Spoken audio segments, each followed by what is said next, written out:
کی وزیر برائے کشمیر اور گلگت بلتستان جنہوں نے اپنے خیالات کا اظہار کیا، اور میں مبارکباد پیش کرتا ہوں ان کو کہ ان کی کاوش ہے اور پرائم منسٹر صاحب کا بر وقت نوٹس ہے کہ جس نے ہمیں ایک سانحے سے بچا لیا اور دشمن کی سازش ناکام ہوئی، اور دشمن کے ساتھ ساتھ طریقے انتشار بھی یہ سوچ رکھتی تھی کہ کسی نہ کسی حوالے سے انتشار پھیلے، ہر طرف جو ہے وہ افراتفری کا عالم ہو، اور وہ بھی اس افسوسناک صورتحال سے مستفید ہو رہے تھے۔ کل جب پرائم منسٹر صاحب نے بلا امتیاز بلا تفریق تمام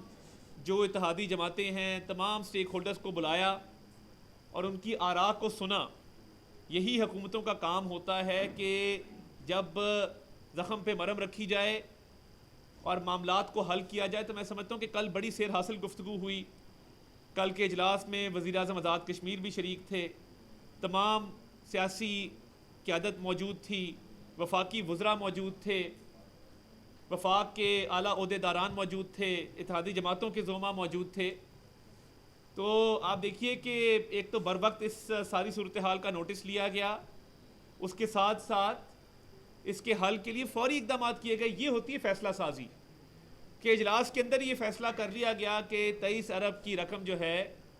وہ وفاقی حکومت آزاد کشمیر کی حکومت کو فی الفور فراہم کرے گی، اور میں سمجھتا ہوں یہ حکومت کی کامیابی ہے کہ بغیر کسی بڑے نقصان کے یہ معاملہ حل ہو گیا، ہڑتال ختم ہو گئی اور مظاہرین جو ہیں وہ اپنے اپنے گھروں کو چلے گئے۔ تو یہ وہ حقائق ہیں جو چھپ نہیں سکتے، یعنی یہ وہ فیصلہ سازی ہے جو بر وقت کی جاتی ہے، بر وقت نوٹس لیا جاتا ہے، اور یہی حکومتوں کا کام ہوتا ہے کہ بر وقت نہ صرف چیزوں کا نوٹس لیں، اس کا حل نکالیں، اور حل نکالنے کے ساتھ ساتھ صورتحال پر آگاہی بہت ضروری ہے۔ ماضی کی حکومتیں ہم دیکھتے رہے ہیں، سوتے رہتے تھے، اور آپ کو یاد ہوگا جب وہ ہزارہ کمیونٹی کی لاشیں کئی دن پڑی رہیں۔ میں یہ یاد کرانا چاہتا ہوں آپ کو، ماضی کو کبھی بھولنا نہیں چاہیے کہ بلوچستان میں ہزارہ کمیونٹی کی لاشیں کئی دن پڑی رہیں، اور وزیر اعظم ضد پر اڑے ہوئے تھے کہ ہم نے نہ جانا ہے نہ اس معاملے کو حل کرنا ہے۔ تو یہ فرق ہے اس نااہل حکومت میں اور اب عوام کی منتخب حکومت میں، کہ گھنٹوں کے اندر معاملات حل ہوتے ہیں، ادھر دنوں کے اندر نہیں ہوتے تھے۔ آپ سوشل میڈیا اٹھا کے دیکھیں، جو مبصرین ہیں وہ یہ کہہ رہے ہیں کہ ملک دشمن قوتوں کا اور تحریک انتشار کا کشمیر کے موضوع پر ایجنڈا ایک تھا۔ اور میں یہ بھی بتا دینا چاہتا ہوں کہ جب ادارہ شماریات نے مہنگائی کے حوالے سے اعداد و شمار جاری کیے، تو اسی ماہ میں پچھلے سال مہنگائی 36% تھی، اس سال 17% ہے، اور پچھلے مہینے سے اگر آپ اس کا موازنہ کریں تو پچھلے مہینے وہ 20% سے اس مہینے 17% پہ آئی ہے۔ تو مہنگائی میں جو کمی واقع ہو رہی ہے، سٹاک ایکسچینج اوپر جا رہی ہے، فورن ڈائریکٹ انویسٹمنٹ آ رہی ہے، سعودیہ کے وفود آ رہے ہیں، بین الاقوامی سرمایہ کاری کے حوالے سے بات ہو رہی ہے، تو ملک دشمن قوتوں کو اور ہمارے سیاسی مخالفین کو یہ بات ہضم نہیں ہو رہی کہ مہنگائی میں کمی کیوں ہو رہی ہے،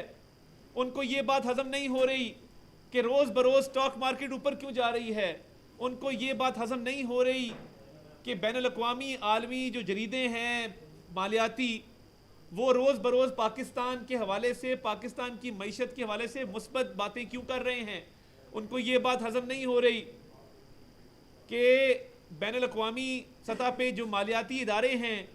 وہ پاکستان کی ترقی کی بات کر رہے ہیں، اور ہم ترقی کی شرح پر گامزن ہیں۔ ہر گزرتے دن کے ساتھ، وہ پرائیویٹائزیشن ہو، پی آئی اے کا معاملہ ہو، ایف بی آر کی ڈیجیٹلائزیشن ہو، وہ اخراجات میں کمی ہو، یہ تمام چیزیں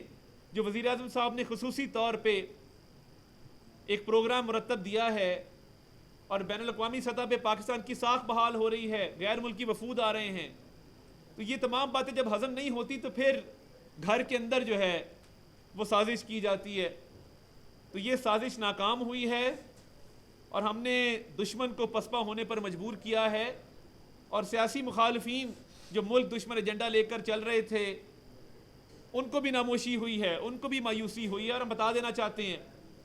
اس پاکستان کی خاطر، اس پاکستان کی سالمیت کی خاطر اور اپنے وطن عزیز کی ترقی کی خاطر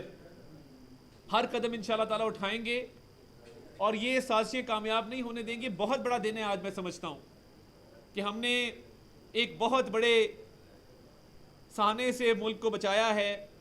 اور صورتحال کو نہ صرف کنٹرول کیا، بر وقت اس کا نوٹس لیتے ہوئے، ٹھیک فیصلے کرتے ہوئے ان معاملات کو حل کیا ہے۔ تو یہی کام ہوتا ہے حکومتوں کا، یہ کام نہیں ہوتا جو ماضی میں ایک حکمران یہاں پہ کرتا رہا اور آج بھی